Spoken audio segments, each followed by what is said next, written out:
Assalamualaikum warahmatullahi wabarakatuh, teman pecinta sejarah, apa kabarnya hari ini? Mudah-mudahan dalam keadaan sehat dan selalu dalam lindungan Allah Subhanahu wa Ta'ala.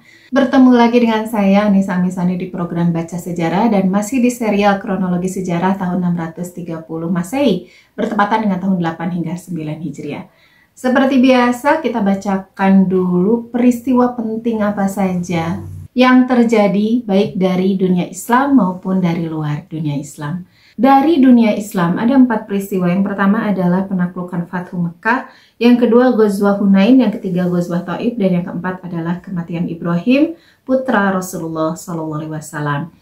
Dan ketika di dunia Islam terjadi Fathu Mekah, di luar dunia Islam juga terjadi banyak peristiwa penting. Di antaranya yang akan dibahas adalah pengembalian relik True Cross ke Yerusalem oleh Heraklius. Kemudian yang kedua, dekret Heraklius bahwa semua Yahudi harus masuk Kristen. Ketiga, penobatan Boran atau Puran sebagai Ratu Persia. Dan yang terakhir adalah berakhirnya pemerintahan Raja Mahendrawarman I diganti oleh pemerintahan Raja Narasimhawarman I dari India. Dan teman pecinta sejarah, kita masih akan membahas peristiwa penting yang pertama, yaitu Fathu Mekah. Terakhir kita sudah membahas tentang masuk Islamnya Abbas bin Abdul Muthalib secara terang-terangan, bukan lagi secara rahasia sebagaimana sebelumnya. Jadi terumumkanlah kepada khalayak ramai bahwa Abbas bin Abdul Muthalib itu resmi telah masuk Islam. Kita akan lanjut ke kisah Fathu Makkah di malamnya ya, setelah Abbas bin Abdul Muthalib masuk Islam. Kita akan nyebrang ke daerah Makkah, di mana orang-orang Quraisy sudah mulai mengetahui apa yang akan menimpa mereka esok hari. Di buku yang sedang kita bahas, yaitu Kelengkapan Tarikh Nabi Muhammad SAW yang ditulis oleh Munawwar Khalil, judulnya adalah Kegoncangan dan Ketakutan Melanda Kaum Musyrikin Quraisy di Makkah. Dan materi ini ada di halaman 529 hingga 532. Lumayan ya, ada 1, 2, 3, 4 halaman. Sebelumnya sudah kita bahas ya, kisah Abu Sufyan yang mengusahakan adanya revisi dan penguatan tentang perjanjian Hudaybiyah, tentang isi perjanjian Hudaybiyah. Namun usaha itu gagal, dan setelah Abu Sufyan pulang ke Mekah, apa yang ia lalui, apa yang ia lakukan, dan yang terjadi di Madinah itu diberitakan kepada orang-orang Quraisy. Dan ini sudah dikisahkan ya. Ini sekedar reminder saja untuk menyambungkan kisah sebelumnya dengan yang akan hari ini kita bahas. Setelah diceritakan seperti itu lengkapnya, orang-orang Quraisy ketika mendengar dari Abu Sufyan tentang apa yang terjadi di Madinah, mereka tentu menyadari bahwa usaha Abu Sufyan ini gagal berarti. Maka mereka terus-menerus sejak saat itu melakukan perundingan karena dugaan mereka ketika Rasulullah SAW tidak mengindahkan usaha mereka lewat Abu Sufyan, ini berarti Muhammad itu akan melakukan satu tindakan besar. Tetapi tindakan itu apa? Ini tidak bisa mereka raba. Dan kalaupun dugaan mereka ya, Muhammad itu, kata mereka, pasti akan melakukan sesuatu. Cuma yang pertama, apa yang akan dilakukan? Nah, kemungkinan besar adalah penyerangan dan sebagainya lah. Pembalasan terhadap apa yang Quraisy lakukan, atau apa yang menjadi latar belakang Fathu Mekah ya, yang tentang pengkhianatan Bani Bakr itu. Kan itu ada dukungan Quraisy tuh. Intinya terhadap pengkhianatan Hudaybiyah itu pasti Muhammad akan melakukan pembalasan. Cuma apa gitu? Kalaupun penyerangan, nah kemungkinan besarnya kan penyerangan sebagai bentuk pembalasan atas kematian dari orang-orang Bani Khuza'ah. Tetapi kira-kira akan menyerbunya kapan, akan dilakukannya seperti apa, ini kan tidak bisa mereka raba. Maka ya, ini perundingannya dilakukan berkali-kali ya, tidak satu kali lalu selesai perundingan ini dilakukan. Tetapi memang dilakukan berkali-kali dan menghasilkan kesimpulan bahwa Yang pertama, Muhammad pasti akan melakukan gerakan. Nah, apa dan bagaimananya ini harus dicari tahu. Kesimpulan yang keduanya, mereka melakukan satu tindakan untuk mencari tahu. Sehingga mereka mengutus 3 orang ketua dan pembesar Quraisy untuk menyelidiki dan mengintai keadaan di luar kota Mekah. Kalau ada berita-berita yang bertalian dengan soal-soal yang dikhawatirkan dan dicemaskan oleh mereka. Karena sejak berita kegagalan itu disampaikan oleh Abu Sufyan, dalam hati mereka selalu merasa was-was. Apalagi berita dari luar itu tidak kunjung mereka dapatkan. Apa yang dilakukan oleh Muhammad setelahnya? Semakin tidak tahu, semakin mereka merasa gelisah. Setiap hari mereka merasakan itu, gelisah, was-was, khawatir, cemas, dan bahkan takut. Sehingga tadi ya, diutuslah 3 orang pembesar, yaitu lagi-lagi Abu Sufyan bin Harb, kemudian Budayl bin Warqa, dan Hakim bin Hizam. Mereka berangkat keluar kota menuju arah utara untuk menyelidiki keadaan dan suasana di bagian utara kota Mekah. Bagian utara itu kalau di Mekah berarti bagian atas ya, bagian yang menuju ke Madinah, ke arah Madinah. Setelah perjalanan mereka bertiga baru sampai di Marod Dahran, hari sudah malam. Mendadak mereka melihat cahaya terang yang luar biasa dan mendengar suara yang sangat ramai serta gemuruh. Karena pada malam itulah Nabi SAW dan kaum muslimin baru tiba di tempat tersebut dan sedang beramai-ramai mengatur perkemahan dan menyalakan api. Ketiga orang ini ketika melihat keadaan seperti itu dari jauh, mereka tidak bisa berkata-kata, speechless, kaget. Apa yang sedang mereka lihat? Begitu gemuruh orang, api unggunnya begitu banyak, dan dengan api unggun yang begitu banyak mereka bisa memperkirakan orang yang sedang berada di sana di bawah mereka itu jumlahnya berapa orang. Dan mereka bisa memperkirakan, mereka ini ahli perang ya, mereka panglima, terutama Abu Sufyan bin Harb. Sehingga keramaian dan banyaknya api unggun yang dinyalakan, perkiraan di otak mereka ada tuh perkiraan jumlah orang, ini jumlahnya sampai sekian. Itu betul-betul mengagetkan mereka. Mereka terdiam di tempatnya dan mengawasi di tempat mereka tersebut. Dan terjadi dialog di antara mereka.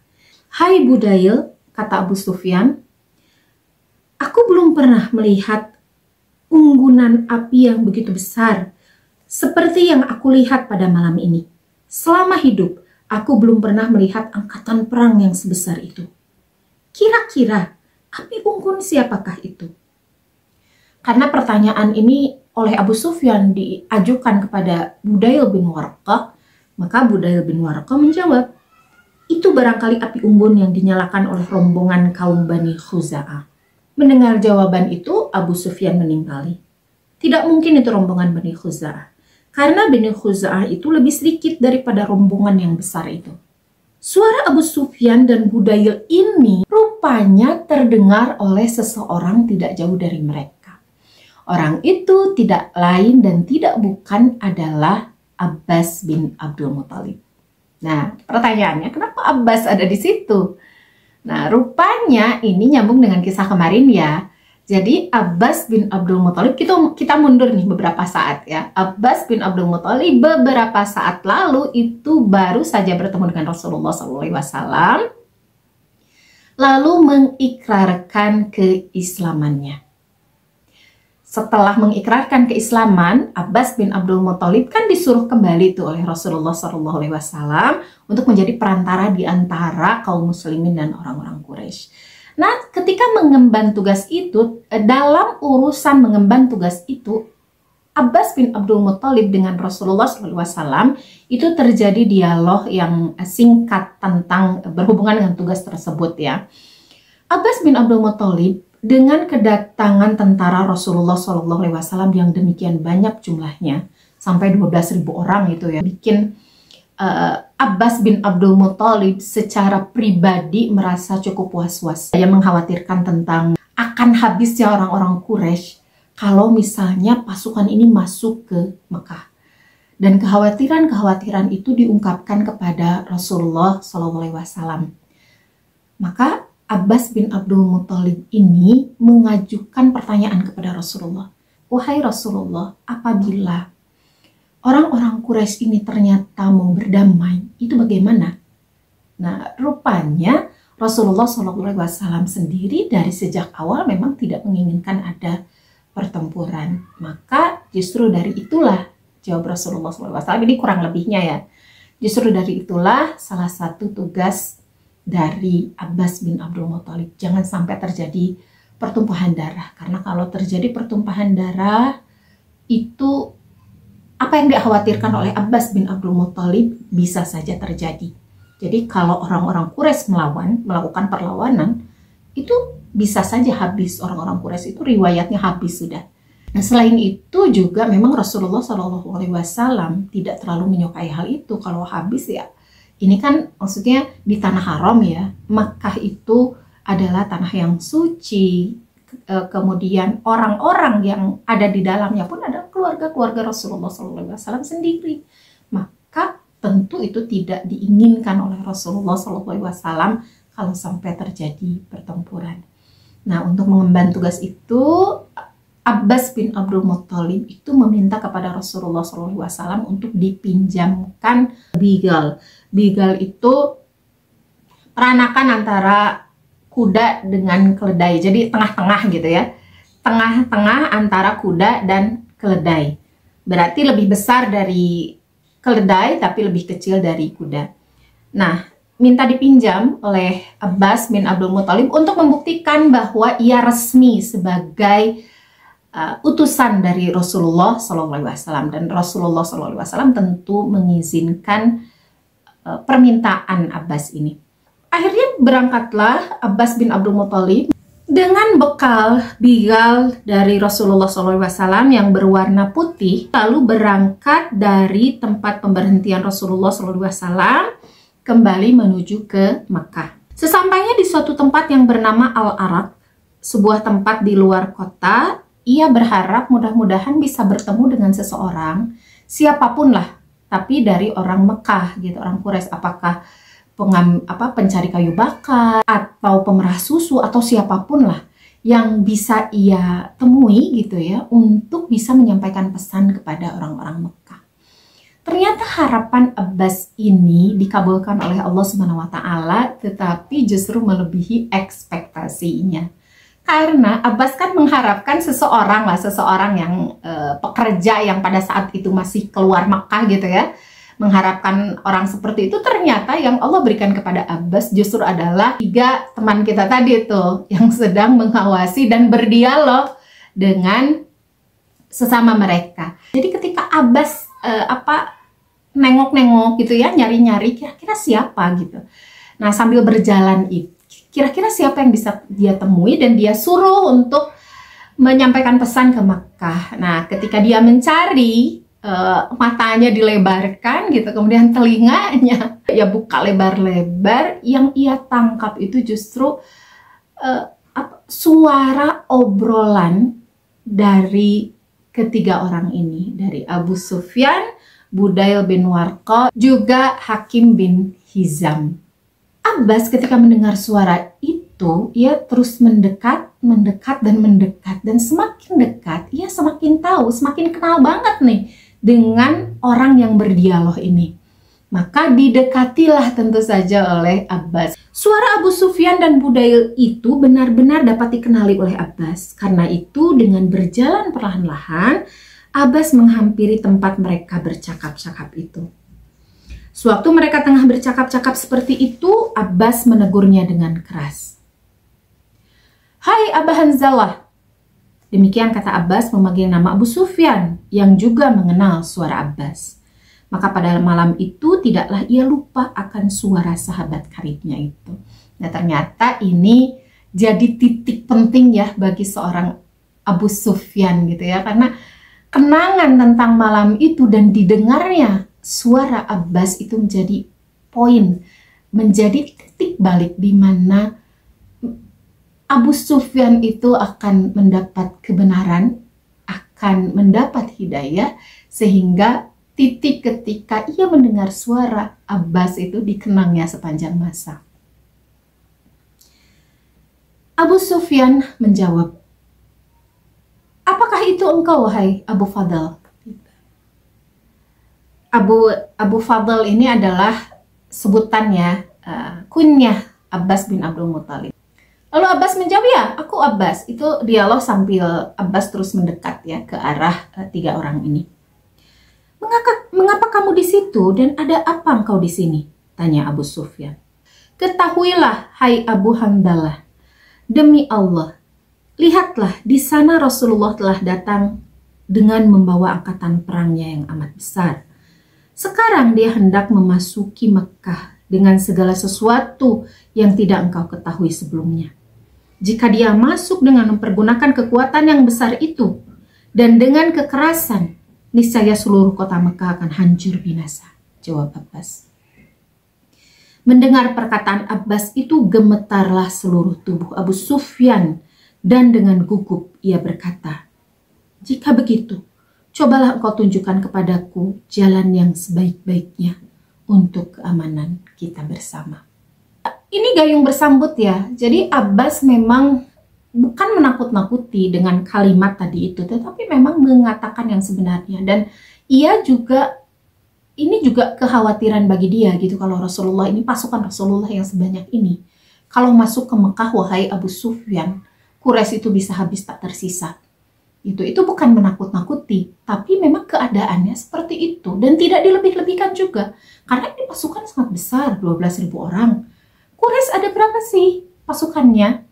Apalagi dalam waktu semalam, kalaupun bisa nyampe 10.000 orang, tetapi tidak ya. Kalaupun bisa nyampe 10.000 orang, itu menyiapkan dalam waktu beberapa jam itu sudah tidak mungkin. Maka ya wajar juga ketika Abu Sufyan itu merasakan ketakutan. Ini Abu Sufyan, seorang pemimpin, bukan merasakan ketakutan untuk dirinya sendiri ya, tetapi merasakan ketakutan untuk masyarakat yang ia pimpin, untuk seluruh Quraisy dan seluruh isi kota Mekah. Maka dengan pada akhirnya kesombongan Abu Sufyan ini mau tidak mau menjadi luruh gitu. Iya, sebetulnya kesombongan Abu Sufyan ini sudah luruh ya, sejak ia meminta kelonggaran kepada kaum muslimin datang ke Madinah. Itu sudah mulai rontok lapis demi lapis. Dan di titik ini, ketika ia bertemu dengan Abbas dan mendapati kenyataan bahwa yang sedang ada di hadapan mereka ini adalah pasukan kaum muslimin, udah rontok sudah semua kesombongan di dalam hatinya. Maka ia pun ya sangat wajar ketika merasa ketakutan, meskipun Abu Sufyan ini seorang pemimpin besar, pemimpin hebat, pemimpin yang jarang sekali sebetulnya dikalahkan jika ia tidak berhadapan dengan kaum muslimin. Tetapi ia melihat realita yang sudah tidak mungkin gitu. Ia seorang pemimpin besar, ia tahu apa yang terjadi ketika pasukan yang sebanyak itu ada di hadapan dia masuk ke Mekah. Maka dengan segala kerendahan hati pada akhirnya ia meminta usul dari Abbas, apa yang harus ia lakukan sekarang?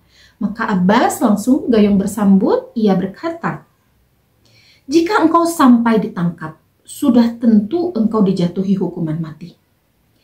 Karena itu, sebaiknya engkau datang dengan segera kepada Rasulullah, lalu meminta perlindungan kepadanya." Jadi menyerahkan diri saja gitu. Dan menyerahkan diri itu hukumannya, kalaupun dihukum, itu bisa lebih ringan daripada ditangkap sebagai tawanan. "Sekarang juga, marilah engkau ikut denganku. Naiklah Bigal ini bersamaku. Nanti aku antarkan engkau menghadap Rasulullah SAW." Abu Sufyan menuruti nasihat Abbas, ia naik ke atas begal itu dan dua orang temannya itu disuruh kembali pulang ke Mekah.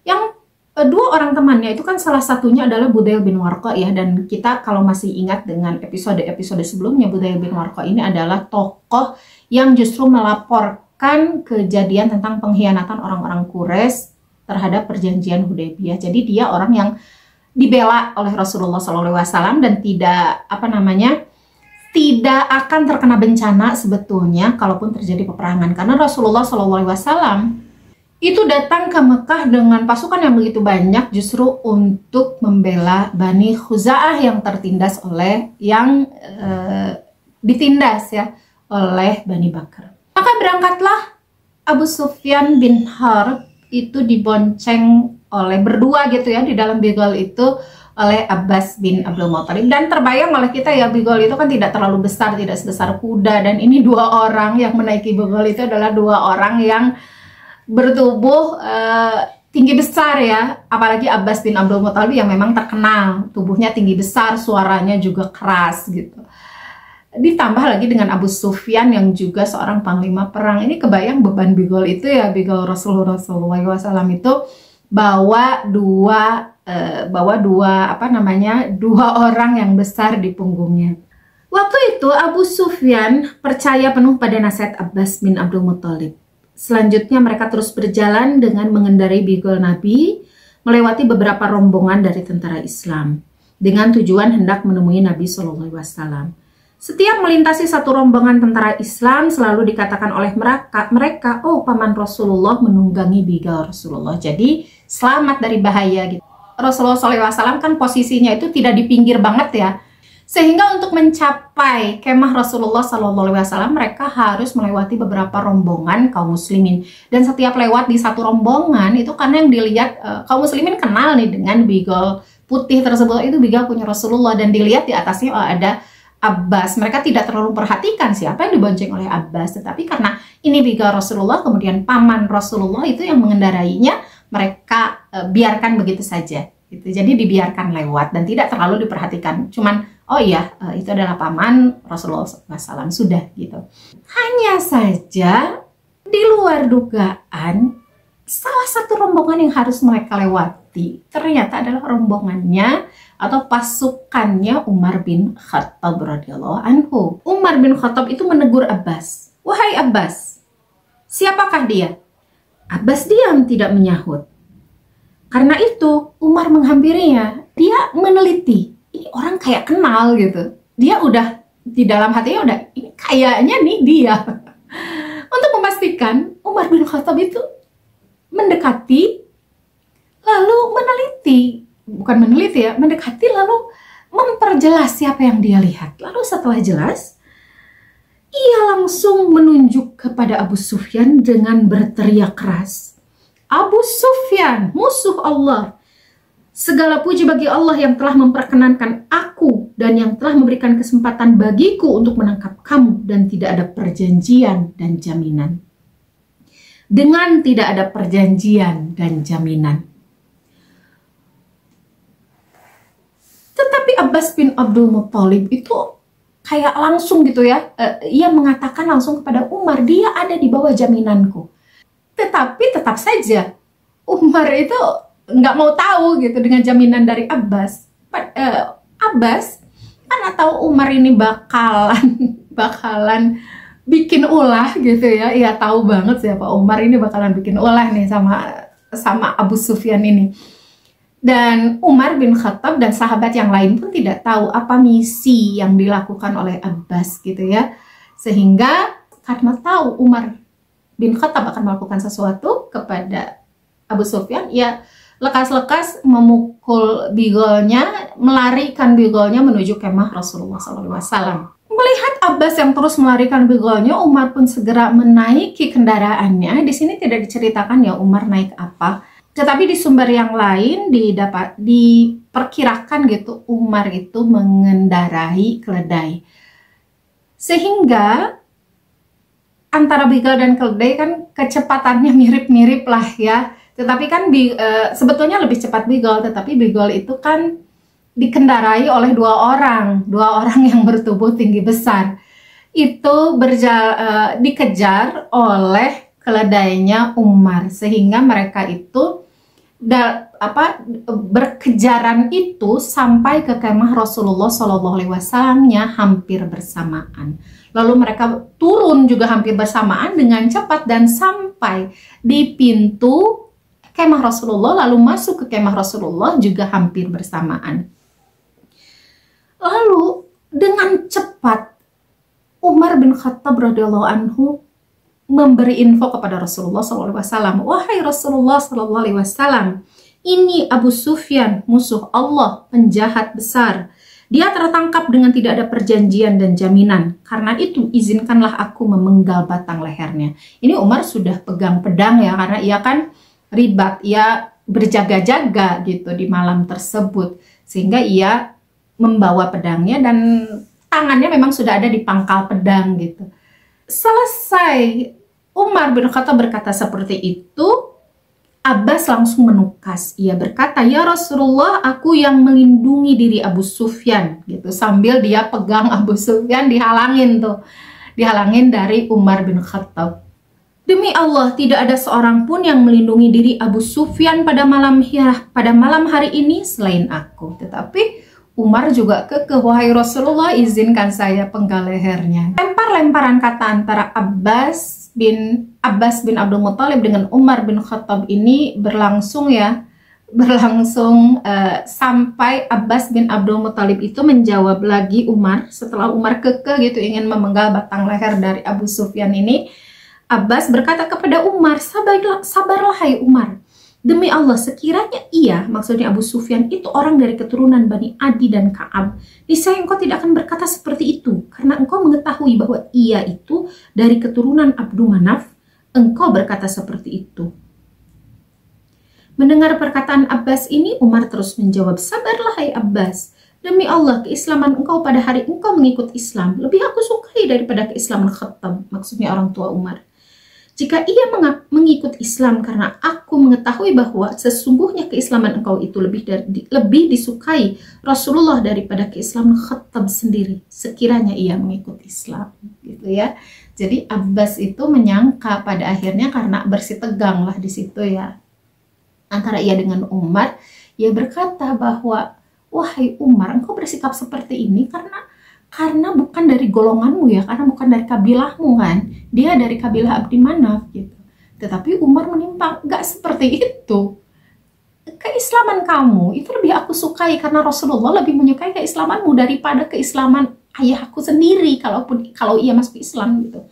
Karena masalah Islam ini lebih utama.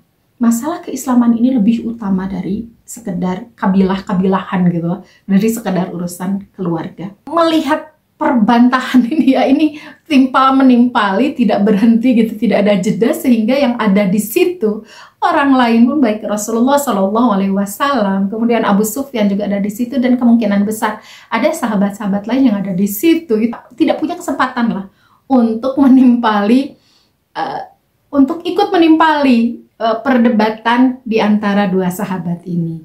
Sampai akhirnya Rasulullah SAW berkata kepada Abbas, hai Abbas, bawalah ia, maksudnya Abu Sufyan, ke tempat engkau. Bila telah menjelang pagi esok hari, bawalah ia kepadaku. Dengan keputusan itu, diamlah Abbas, dan demikian pula Umar. Masing-masing tidak melanjutkan perdebatannya. Seketika itu Abu Sufyan diajak kembali dan menginap di tempat perkemahan Abbas atas tanggungannya. Lalu pada keesokan harinya Abu Sufyan diajak datang ke tempat Nabi SAW oleh Abbas. Ia kemudian menghadap Nabi SAW. Dan ketika itu seluruh ketua golongan Muhajirin dan ketua golongan Ansor telah datang di hadapan Nabi SAW.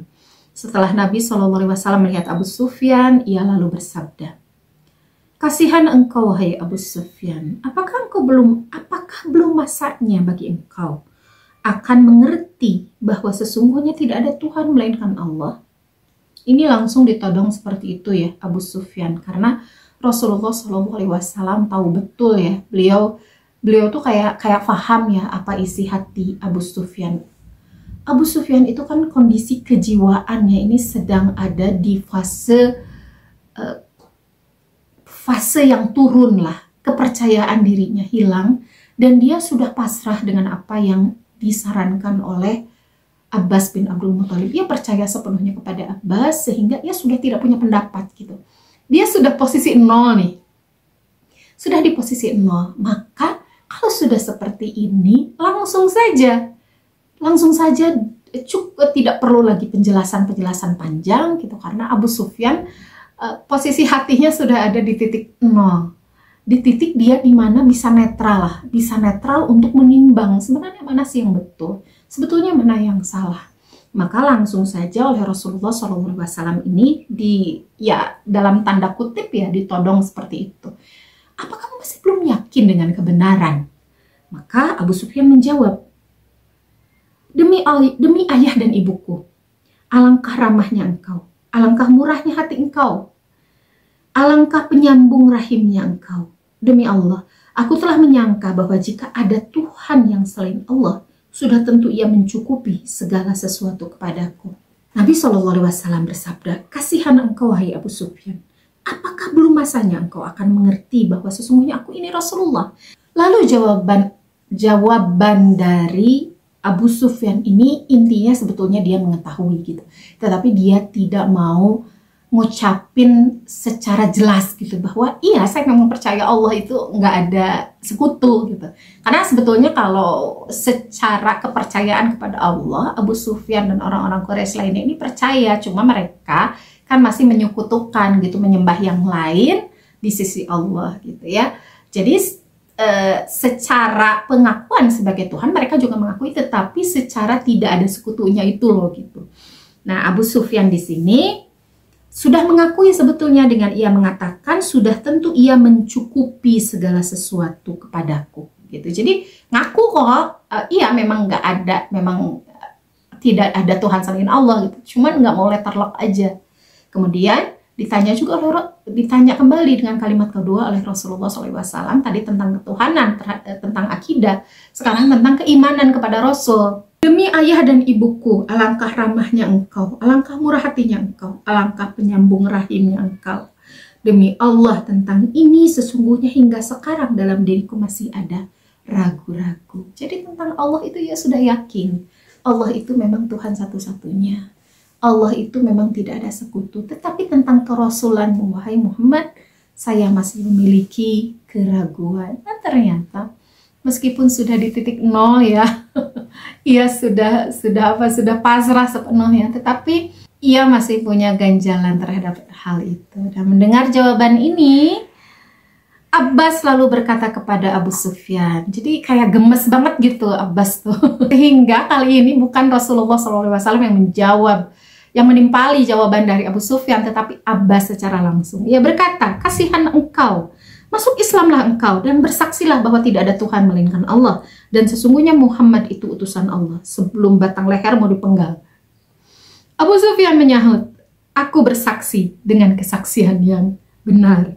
Sebetulnya kondisi kejiwaan atau kondisi hati seorang Abu Sufyan ini bisa difahami ya. Ia ini adalah pemimpin besar di Quraisy gitu, tetapi ia sudah mengalami tamparan-tamparan yang sangat keras, tetapi ia sebagai pembesar itu jiwa sombongnya itu tetap masih ada gitu. Sehingga untuk mengakui kebenaran pun ia tidak bisa, lidahnya itu kayak keluh aja gitu untuk secara langsung mengakui bahwa ia salah, lawan dia adalah benar. Sampai bikin Abbas kesal gitu ya. Bahkan ketika sudah oleh Abbas diancam, ini kalau kamu nggak ngakuin nih batang leher kamu ini akan ditebas gitu. Itu sebuah ancaman dari Abbas itu karena kesal gitu, ngeyel mulu gitu ya. Jawabannya tuh gitu, jawaban dari Abu Sufyan itu. Maka Abu Sufyan pun pada akhirnya mengakui, tetapi mengakui pun tidak secara letterlock. Artinya dia mengakui tetapi dengan bahasa yang samar gitu lah, masih menunjukkan kesombongan dia. Aku bersaksi dengan kesaksian yang benar. Pernyataan Abu Sufyan ini sebagai persaksian atas ketuhanan Allah dan persaksian atas kerasulan Nabi Muhammad SAW dengan arti kata sebenarnya. Dengan demikian seketika itu Islamlah ia.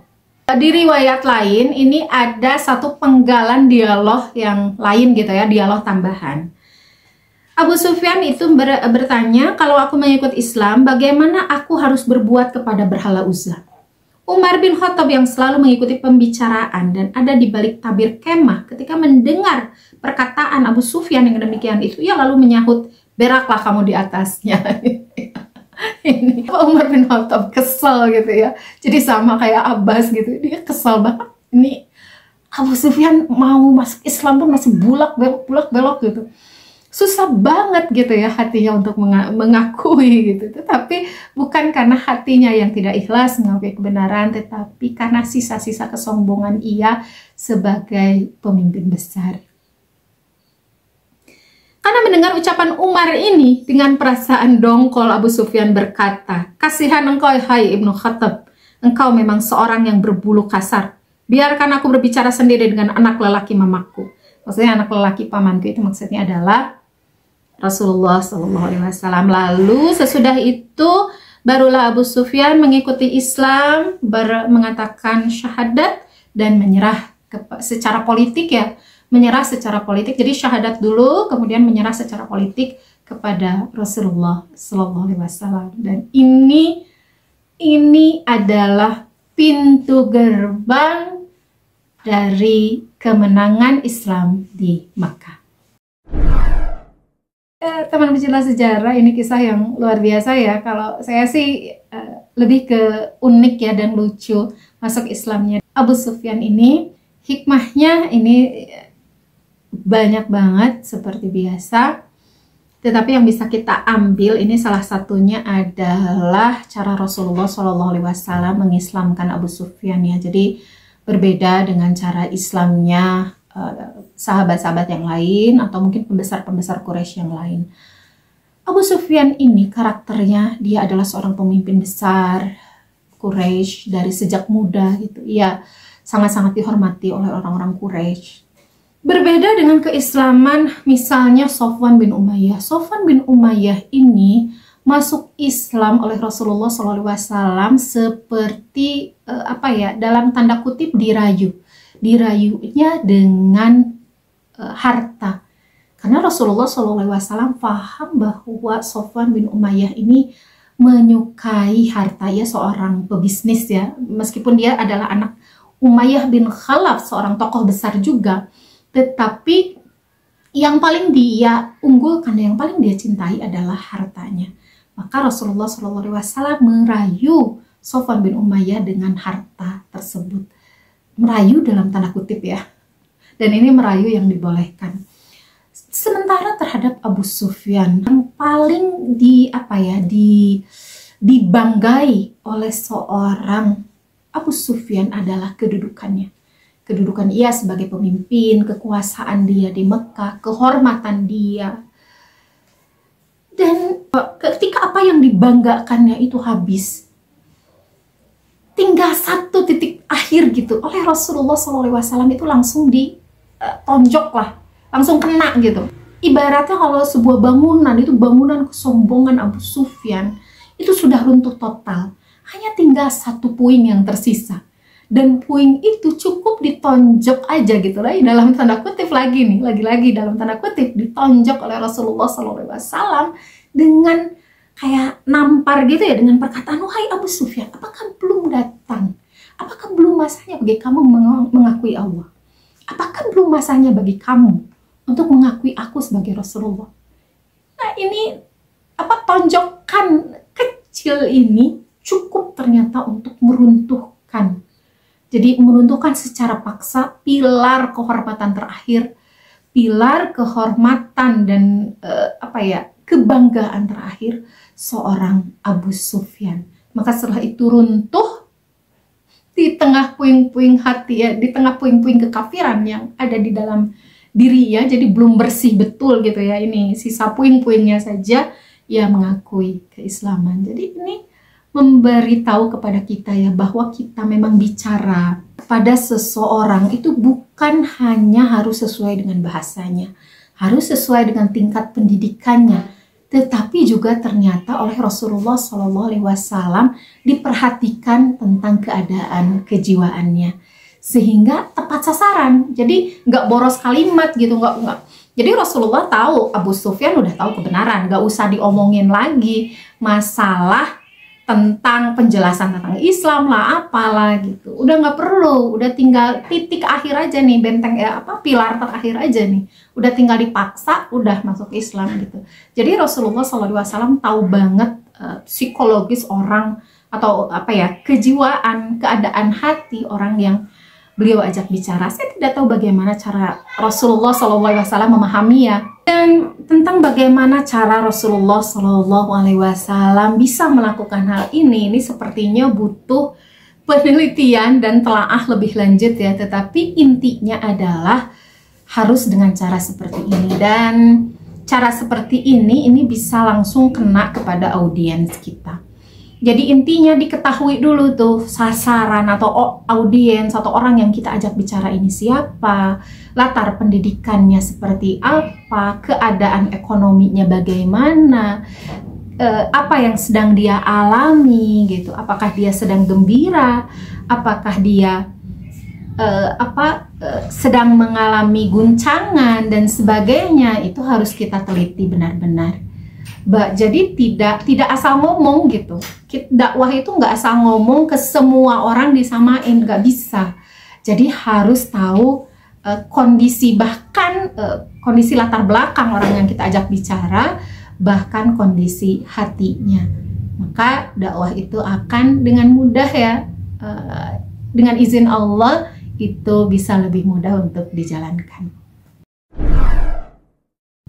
Kemudian hikmah berikutnya adalah dari Abbas dan Umar ya, yang mereka kan orangnya setipe ya, mereka sama-sama pembesar, kemudian sama-sama ahli dalam berperang, bahkan suaranya juga sama-sama besar dan keras. Bahkan sampai terjadi perdebatan yang cukup sengit sebetulnya di antara Abbas dan Umar ini di hadapan Rasulullah SAW. Tapi uniknya, tetapi hebat ya, ketika sama-sama dua orang ini, kalau boleh dibilang emosinya ada di puncak ya, bisa tiba-tiba berhenti oleh satu kalimat ringan dari Rasulullah SAW. Dan kita juga ambil hikmah lagi-lagi dari Rasulullah SAW. Jadi kalau ada dua sahabat yang lagi lagi bersih tegang seperti itu, apalagi udah bawa-bawa prasangka gitu. Tadi kan Abbas itu berprasangka kepada Umar, wahai Umar, ini kalau Abu Sufyan ini ada dari golongan keluargamu, kamu gak akan berbuat seperti ini karena dia Abdul Manaf aja kamu berbuat seperti itu kan gitu. Kemudian Umar menimpali gitu ya, dan oleh Rasulullah SAW ternyata penyelesaiannya sangat-sangat mudah, yaitu disuruh kembali dua-duanya ke tempat masing-masing. Jadi tidak diputuskan pada saat itu juga. Rasulullah mendukung mana gitu, itu tidak diputuskan saat itu juga, tetapi dibiarkan dulu waktu mengurai emosi mereka. Dan ini hikmah buat kita ya. Jadi kalau kita lihat teman kita nih lagi agak bersih tegang, itu diemin aja dulu, jangan ditanggapi dulu, jangan jangan dibahas saat itu juga. Pada saat emosi sedang naik gitu, ajaran dari sini kita bisa mengambil hikmah bahwa diamkan dulu beberapa saat sampai waktu itu bisa menetralkan perasaan mereka gitu ya. Dan hikmah yang lain tentu masih banyak ya teman pencinta sejarah, tetapi dua itu saja saya kira cukup untuk kita bawa bekal, bisa jadi bekal kita untuk kita bawa menjalani kehidupan kita di masa sekarang. Terima kasih sudah menyimak video ini. Kurang dan lebihnya mohon maaf. Dan jangan lupa untuk subscribe bagi yang belum, like, komen, dan share, terutama bagi Anda yang mau menambahkan hikmah ya, pelajaran yang bisa diambil dari kisah ini. Insya Allah bertemu lagi di video berikutnya, di masih kisah Abu Sufyan ya di Fathu Mekah. Wassalamualaikum warahmatullahi wabarakatuh.